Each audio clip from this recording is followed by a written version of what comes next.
Hello നമസ്കാരമുണ്ട്. ഞാൻ Preetha Mary Thomas. നമ്മുടെ കുട്ടികൾ മാർക്കൊക്കെ വാങ്ങുന്നത് നമുക്ക് വളരെ സന്തോഷമാണ്. അവരുടെ അച്ചീവ്മെൻറ്റ്സൊക്കെ എല്ലായിടത്തും ഫോക്കസ് ചെയ്ത് കാണിക്കുന്നത് നമുക്ക് ഭയങ്കര സന്തോഷമാണ്. എന്നാൽ ഈ A+ സ്റ്റാറ്റസുകളുടെയൊക്കെയും കുത്തൊഴുക്കുകളിൽ സമ്മർദ്ദം അനുഭവിക്കുന്ന ഒരുപാട് മാതാപിതാക്കളും ഒരുപാട് കുഞ്ഞുങ്ങളും കൂടിയുള്ളതാണ് നമ്മുടെ സമൂഹം. അപ്പോൾ പരാജിതരായെന്ന് നമ്മൾ കരുതുന്ന സമ്മർദ്ദം അനുഭവിക്കുന്ന എല്ലാ കുഞ്ഞുങ്ങൾക്കും മാതാപിതാക്കൾക്കും വേണ്ടിയിട്ടുള്ളതാണ് ഇന്നിൻ്റെ വീഡിയോ.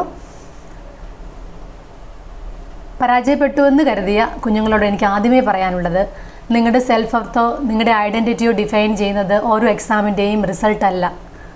നിങ്ങൾ ആദ്യം മനസ്സിലാക്കേണ്ട പ്രധാനപ്പെട്ട കാര്യങ്ങളിലൊന്നാണ്, മാതാപിതാക്കൾ തീർച്ചയായിട്ടും മനസ്സിലാക്കേണ്ട കാര്യങ്ങളിലൊന്നാണ്, ഒരു കുട്ടിയുടെ ഐഡൻറ്റിറ്റി അല്ലെങ്കിൽ അവൻ്റെ എബിലിറ്റിയെ ഡിഫൈൻ ചെയ്യുന്നത് ഒരിക്കലും ഒരു എക്സാം റിസൾട്ട് അല്ല.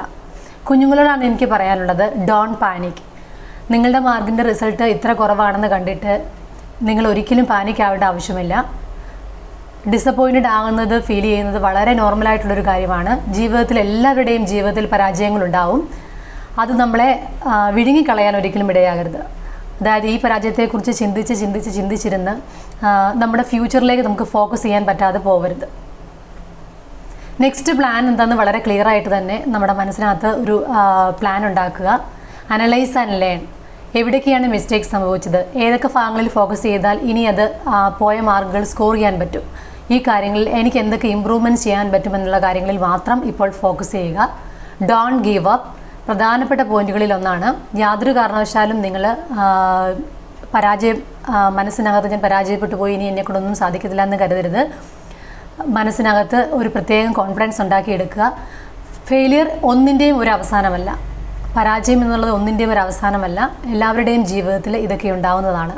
Seek support. നിങ്ങൾക്ക് ഏതെങ്കിലും തരത്തിലുള്ള മാനസികമായ ബുദ്ധിമുട്ടുകൾ തോന്നുന്നുണ്ടെങ്കിൽ, പ്രയാസം തോന്നുന്നുണ്ടെങ്കിൽ, ഒന്നെങ്കിൽ നിങ്ങളുടെ ടീച്ചേഴ്സിൻ്റെ അല്ലെങ്കിൽ നിങ്ങളുടെ പേരൻസിൻ്റെ അല്ലെങ്കിൽ നിങ്ങൾക്ക് അതുകൊണ്ടും ഹാൻഡിൽ ചെയ്യാൻ സാധിക്കുന്നില്ല ഏതെങ്കിലും കൗൺസിലിൻ്റെ മെഡിക്കൽ സപ്പോർട്ട്, കൗൺസിലേഴ്സിൻ്റെ സപ്പോർട്ടോ നിങ്ങൾക്ക് ആവശ്യപ്പെടാം.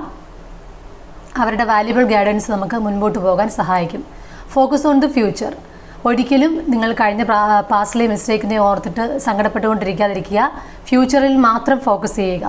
ഫ്യൂച്ചറിൽ എനിക്ക് ഈ കാര്യത്തിനകത്ത് എന്തൊക്കെ ചെയ്യാൻ സാധിക്കും, ഇതിനെ എനിക്ക് റിക്കവർ ചെയ്യാൻ സാധിക്കും, എനിക്ക് സമർപ്പണത്തിലൂടെ ഹാർഡ് വർക്കിലൂടെ മാർക്ക് വാങ്ങാൻ സാധിക്കുമെന്ന് ഒരു ഡിറ്റർമിനേഷൻ നിങ്ങളുടെ മനസ്സിൽ ഉണ്ടാക്കിയെടുക്കുക. Create A study plan. കൃത്യമായ ഒരു കഴിഞ്ഞ തവണ നിങ്ങൾക്ക് സംഭവിച്ച മിസ്റ്റേക്സിനെ പറ്റി നിങ്ങൾ കറക്റ്റായിട്ട് ഇപ്പോൾ ബോധവതികൾ അല്ലെങ്കിൽ ബോധവാന്മാരായിരിക്കും. അപ്പം വളരെ സമയമെടുത്ത് ചിന്തിച്ച് കൃത്യമായിട്ടൊരു സ്റ്റഡി പ്ലാൻ നന്നായിട്ടുണ്ടാക്കുക. അതിൽ എന്നിട്ട് പുതിയ ലേണിംഗ് ടെക്നിക്സും പുതിയ മെത്തേഡ്സും ഒക്കെ യൂസ് ചെയ്തിട്ട് നിങ്ങൾക്ക് ഏതൊക്കെ ഭാഗങ്ങൾക്കാണോ ഫെയിലിയർ സംഭവിച്ചത് ആ ഭാഗങ്ങളിൽ ക്ലിയർ ആയിട്ട് ഫോക്കസ് ചെയ്യുക. Take care of your self. ഏറ്റവും പ്രധാനപ്പെട്ട കാര്യങ്ങളിലൊന്നാണ്, നിങ്ങൾ മേക്ക് ഷുവർ ഇനഫ് സ്ലീപ്പ് കിട്ടുന്നുണ്ട്, കറക്റ്റായിട്ടുള്ള സ്ലീപ്പ് കിട്ടുന്നുണ്ട്, ശരിയായ ഭക്ഷണം കഴിക്കുന്നുണ്ട്, നന്നായിട്ട് എക്സസൈസ് ചെയ്യുന്നുണ്ടെന്നൊക്കെ കറക്റ്റായിട്ട് നിങ്ങൾ ഉറപ്പുവരുത്തുക. നമ്മൾ തന്നെ സൂക്ഷിക്കുന്നത് വളരെ പ്രധാനപ്പെട്ട കാര്യങ്ങളിലൊന്നാണ്. പല തളർച്ചകളും പരാജയങ്ങളും വരുന്ന സമയത്ത് നമ്മുടെ ഹെൽത്ത്, നമ്മുടെ മൈൻഡൊക്കെ സ്ട്രോങ് ആയിരിക്കാൻ അത് വളരെ അത്യാവശ്യമാണ്. നിങ്ങൾ ഏത് സബ്ജക്റ്റിലാണോ ബാക്ക്ലോട്ടായത് അതിൽ അഡീഷണൽ ടീച്ചേഴ്സിൻ്റെയോ അല്ലെങ്കിൽ ഏതെങ്കിലും സ്പെഷ്യലായിട്ടുള്ള ആ സബ്ജക്റ്റ് മാത്രം പഠിപ്പിക്കുന്ന ഏതെങ്കിലും അധ്യാപകരുടെയോ സപ്പോർട്ട് ആവശ്യപ്പെടാം. അവർ പറയുന്ന കറക്റ്റായിട്ടുള്ള ടിപ്സ് ഫോളോ ചെയ്തിട്ട് ഈ കാര്യത്തിനെ ഓവർകം ചെയ്യാം. പലതരത്തിലുള്ള ലേണിംഗ് റിസോഴ്സസ് ഉപയോഗിക്കാം. പണ്ടത്തെ കാലത്തിനേക്കാൾ ഉപരിയായിട്ട് ഒരുപാട് ലേണിംഗ് റിസോഴ്സസ് കിട്ടുന്ന ഒരു കാലമാണ്.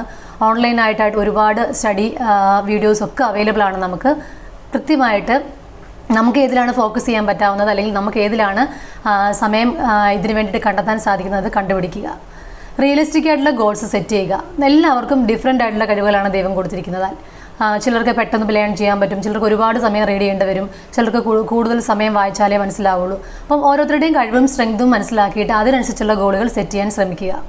കൃത്യമായ ഇടവേളകൾ എടുക്കുക. നമുക്ക് എക്സസൈസിനും ആക്ടിവിറ്റീസിനുള്ള സമയം നിർബന്ധമായും കണ്ടെത്തുക. Remember, failure is an opportunity to learn and grow. Keep moving forward and you will overcome this set back. ഒരിക്കലും നമ്മൾ മനസ്സിനകത്ത് കരുതരുത്, നമ്മൾ ജീവിതത്തിലുണ്ടാകുന്ന പരാജയം എന്ന് പറയുന്നത് നമുക്ക് വളരാനും പഠിക്കാനും ഒക്കെ ഉള്ള ഒരു അവസരങ്ങളായിട്ട് മാത്രം കണ്ടാൽ മതി. ചുറ്റുവട്ടത്ത് എത്ര കഴിവുകളുള്ള ഒരുപാട് ആളുകളുണ്ടെങ്കിലും ഒരിക്കലും ഒരു എക്സാം റിസൾട്ട് അല്ല നമ്മുടെ കഴിവിനെ അല്ലെങ്കിൽ നമ്മുടെ ഒരു കുട്ടിയുടെ ഇൻ്റലിജൻസിനെ അളക്കുന്ന അളവുകോല്.